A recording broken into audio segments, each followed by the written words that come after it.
So after we turn on the Percepcam app, it asks to select the service type. The private cloud is what the LinkSprite provides to the enterprise customers. We set up the private cloud for them. So if you just buy the camera and use LinkSprite public cloud network, then you select public cloud. If you don't know what you need to do, you just select public cloud and then click next. And LinkSprite has two different kind of public cloud. One is for the China, the other one is outside of the China, which is located in America. So if you are outside of China, you just choose America. And if you see this in English, then you definitely want to choose America.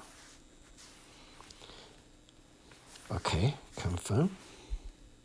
Here we go. And if you don't have any account, you need to do free registration. Okay, I'm going to try, for example, home, company name, home. If you don't have company, you just put a home.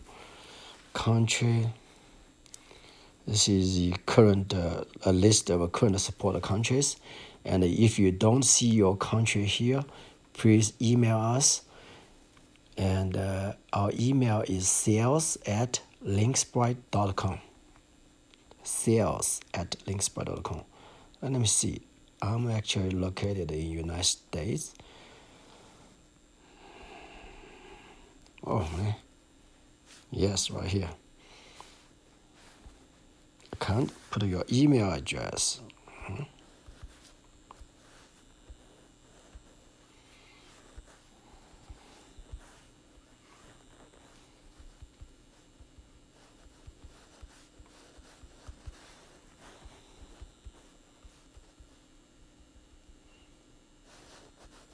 You can also email me at this address.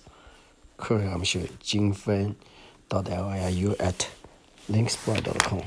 Okay. Send. It's going to send you a verification code. I'm going to check my email address using computer.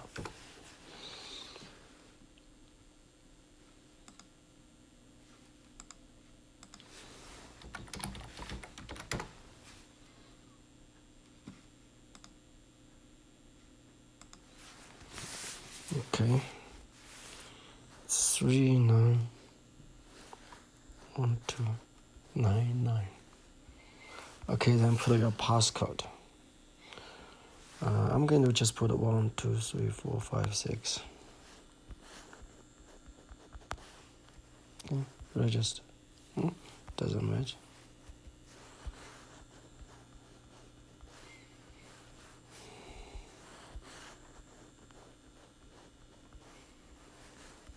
It just has been already registered. This company. Okay, basically it doesn't allow the same company name. Okay, in this case, I'm going to just put my name.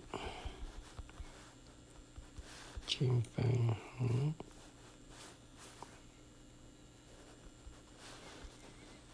Okay. Done. Okay. So you see that? It will ask us to review the administrator. In this case, you can just email me if you don't want to wait. Okay. Thank you. So after we approve your account, you will get an email like this. And then you can move on to the app to continue the process. The password is 456. Okay. What password did I put?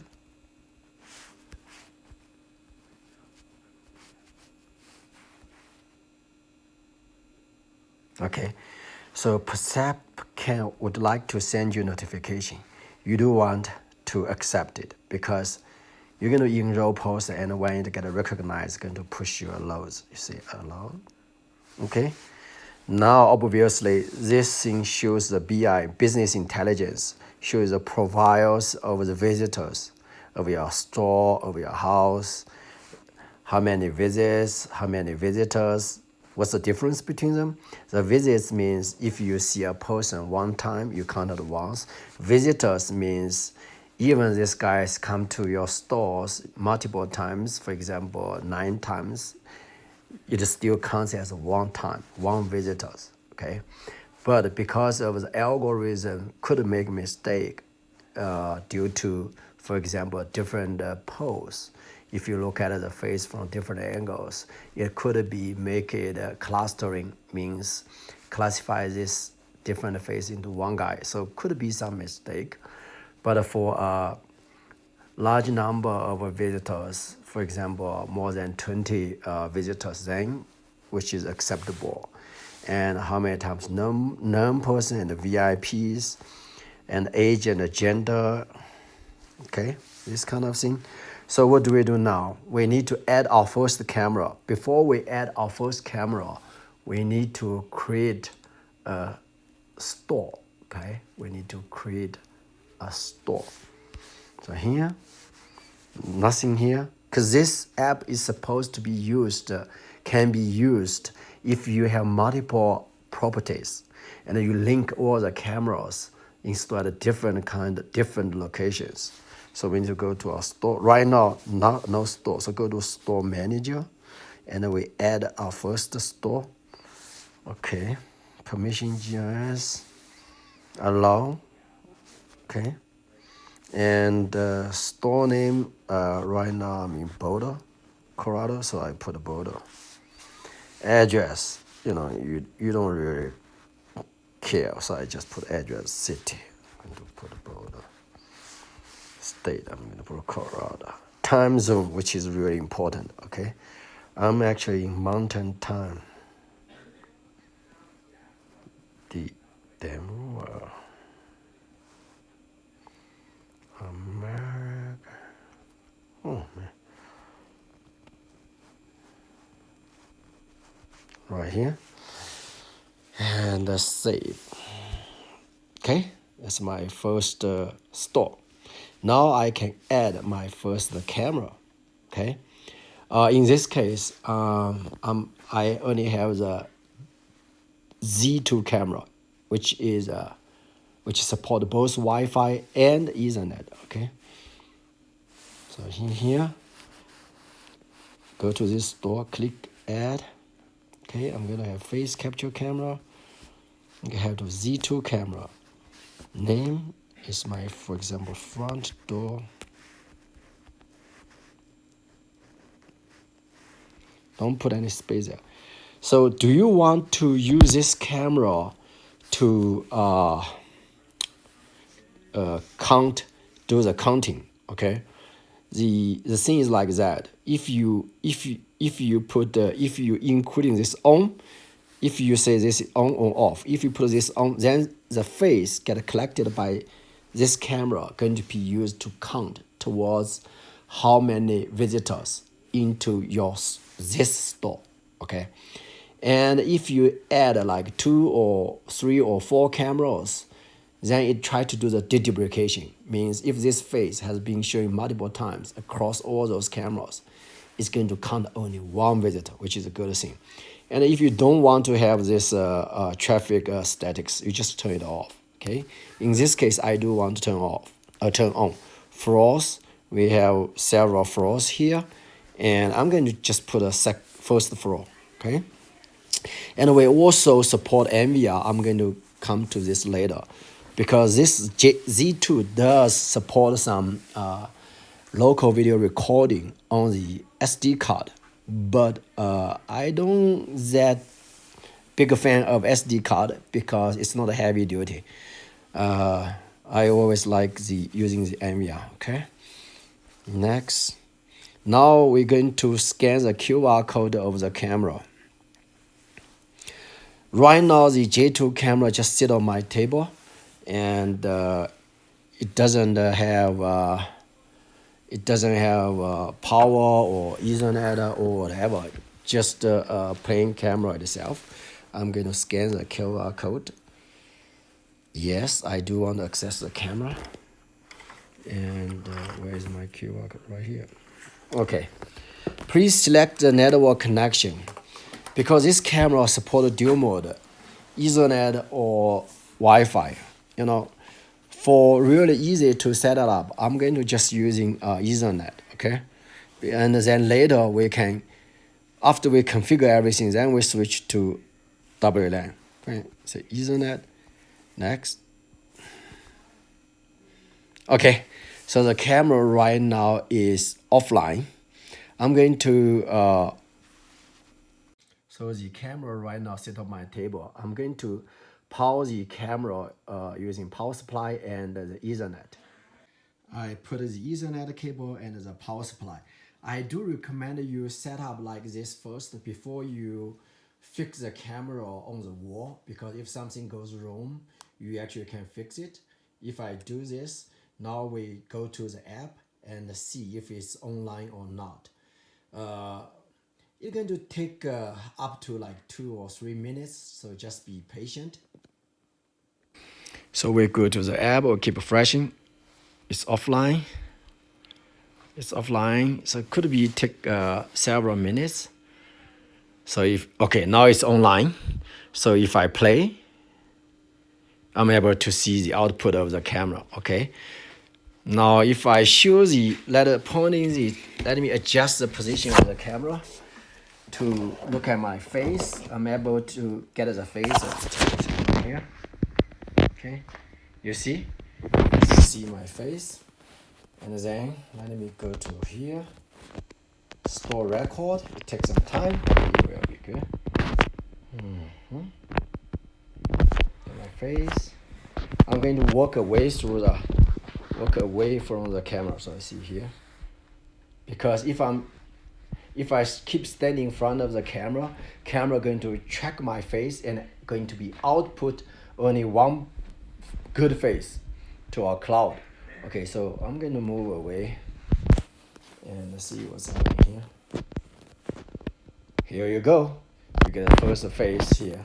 And if I click it, you can see my first face. Oh, this is small bug of the app. We fix it in the formal release.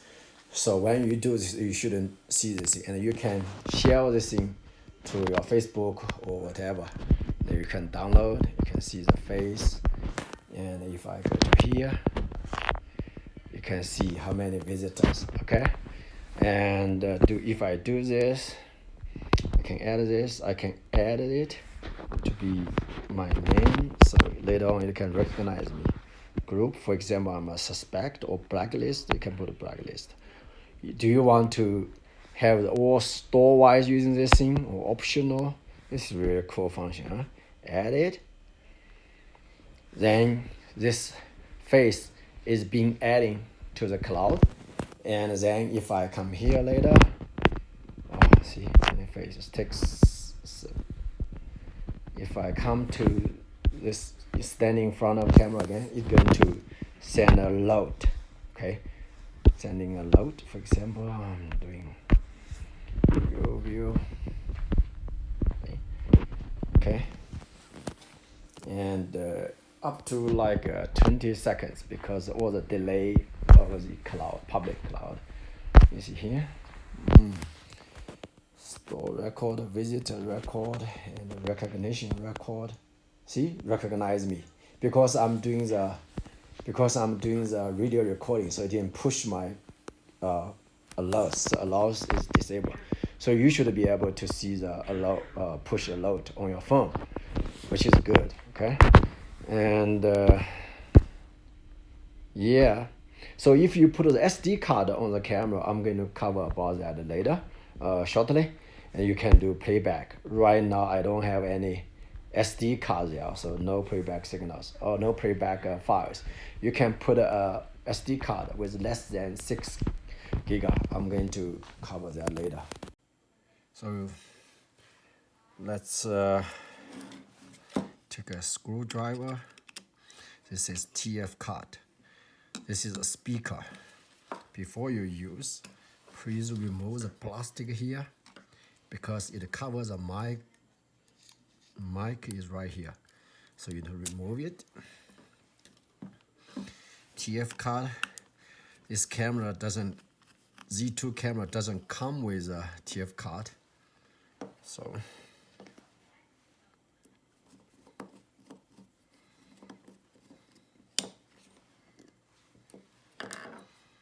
TF car. Here, see here, watertight. Where is it? TF car right here. And which direction? Let me try first, like this. Nope. So it should be like this.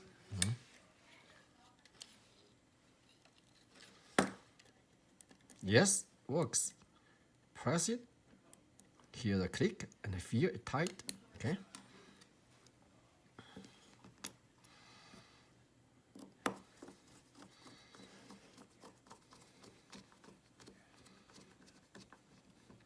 Good.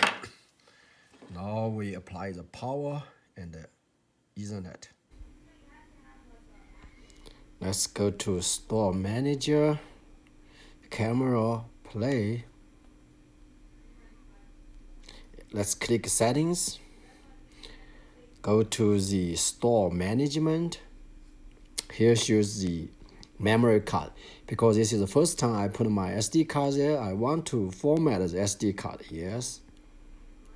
Formatting now.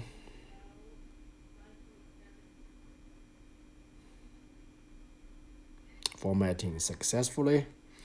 And I do want to change the recording because as I said, SD card is not good for continuously 724 recording. So I do want to make it motion triggered recording. So I go to recording management and recording manual. So it's motion detection, audio recording or stop recording or motion detection.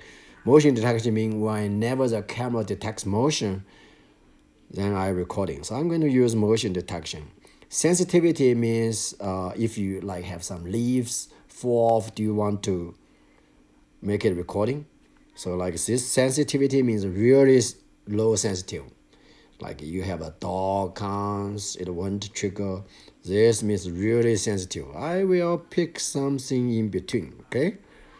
Confirm. We're all good. Now I'm going to stand in front of a camera to trigger the recording.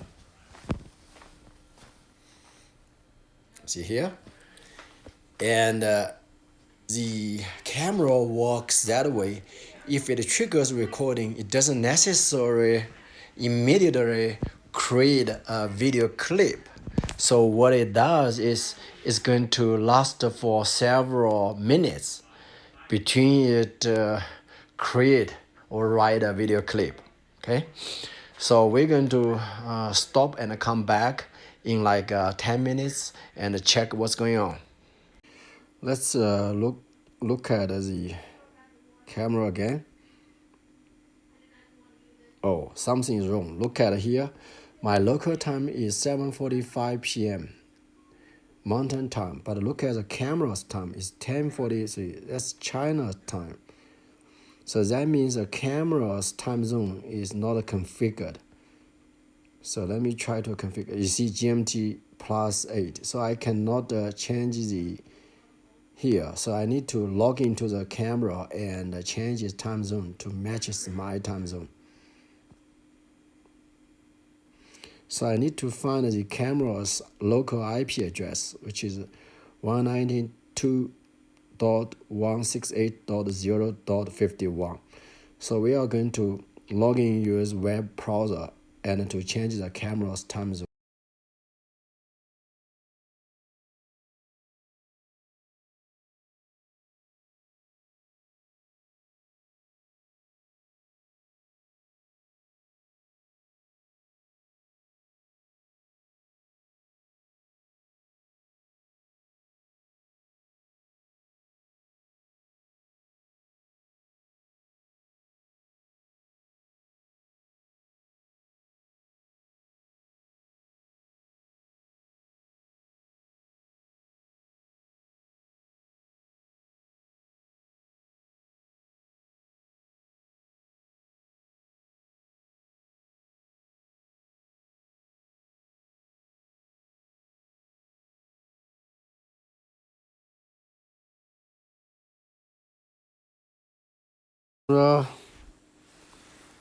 Again, here, play. Bingo, the camera is my local time. So now the video file recorded on the camera will be over the same time zone as my app. Walk away, as I said, we need to wait until a couple minutes later. The motion event is going to be recorded. So I'm going to stop for now. Already made the camera time zone. We will right check. Let's click this. For example, my face here. Oh, you can see all my face clustering here. And going to recognize me as Jingfen. If I click this button, going to bring me to that video clip. Click. Wow, video playback. Wow. Is that cool?